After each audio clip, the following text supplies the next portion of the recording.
Hello everyone, तो स्वागत है आपका बेटा क्या बनेगा किचन में। और आज हम बनाने जा रहे हैं पेड़ा।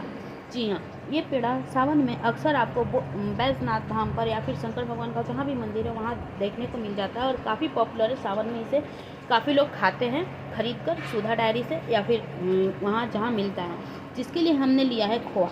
खोआ की रेसिपी, खोआ कैसे बनाते हैं ये रेसिपी हमारे चैनल पे ऑलरेडी अपलोडेड है और मैं एक और अपलोड करने वाली हूँ। तो जी हाँ, इसके लिए हम लेंगे खोआ। और खोआ जितना भी क्वांटिटी के हिसाब से लेंगे। खोआ में नेचुरल मिठास होता है, इसलिए हम थोड़ा कम चीनी डालेंगे, यानी कि जितना खोया रहेगा उसके 1/8 पार्ट हम चीनी डालेंगे।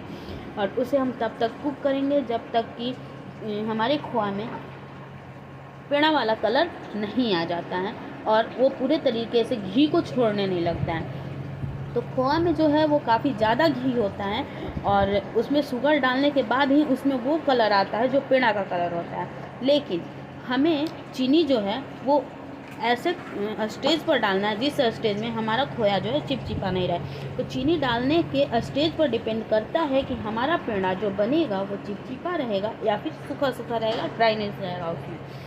तो अगर हम पूरे तरीके से खोया को सुखाकर उसमें चीनी डालेंगे तो इससे क्या होगा कि हमारा जो पेड़ा है वो चिपचिपा बना रहेगा। इसलिए जैसे खोया हमें थोड़ा सा लिक्विडी फॉर्म में रहेगा, जैसा कि आपने देखा मैंने डाला था, हम उस स्टेज पर अगर उसके 1/8 पार्ट के हिसाब से चीनी डालेंगे तो हमारा जो मिठास है वो उसका कॉम्बिनेशन एकदम सेम रहेगा।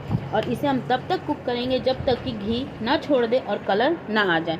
बट हम हमेशा इसे चलाते रहेंगे वहीं खड़े होकर, क्योंकि अगर हम इसे 1 मिनट के लिए भी छोड़ देंगे तो ये बुरे तरीके से नीचे से जल जाएगा और चिपक जाएगा। इसे चलाते रहना बहुत इम्पॉर्टेंट है। और हाँ, इस बात का भी हम ध्यान रखेंगे कि जब हमारा खोया अच्छे से पक जाएगा, यानी कि वो उस स्टेज पर आ जाएगा जिस स्टेज पर हम पेड़ा बनाने वाले हैं, तो हम उसे हाथ से बिल्कुल नहीं छुएंगे, क्योंकि ऐसे स्टेज पर हमारा हाथ जल जाएगा और बुरे तरीके से जल सकता है, जो कि हमारे लिए प्रॉब्लम क्रिएट कर सकता है या फिर फोड़ा भी हो सकता है हमारे हाथों में। तो इन सब चीज़ों से बचने के लिए हम सबसे पहले इसे एक बर्तन में निकाल देंगे, इसे थोड़ी देर के लिए हवा लगने देंगे, बट पूरे तरीके से ठंडा नहीं करेंगे, क्योंकि पूरे तरीके से ठंडा करने के बाद ये जम जाएगा और हम पेड़ा का शेप नहीं दे पाएंगे। थोड़े देर तक ठंडा करने के बाद हम इसे हमारे हाथों की सहायता से अच्छे से मसल लेंगे और सारी चीज़ों को अच्छे से मिला लेंगे। हम अपने अंगूठे के हिसाब से के सहायता से मसलेंगे, या फिर हम हमारे हाथ का जो निचला पार्ट होता है जिसे हम रसगुल्ला बनाने के लिए पनीर को मसलते हैं उस पार्ट से, ताकि पूरा फाइन पार्टिकल जो है एक दूसरे में अच्छे से मिल जाए, क्योंकि खोया का जो टेक्सचर होता है वो थोड़ा पतला थोड़ा मोटा होता है। तो सारी चीज़ों को अच्छे से करने के बाद हम जिस भी शेप में पेड़ा बनाना चाहते हैं, अगर हमारे पास फ्रेम है तो सही है, नहीं है तो दोनों हाथों की सहायता से हम पेड़ा को बना लेंगे और इसे अच्छे से रख देंगे।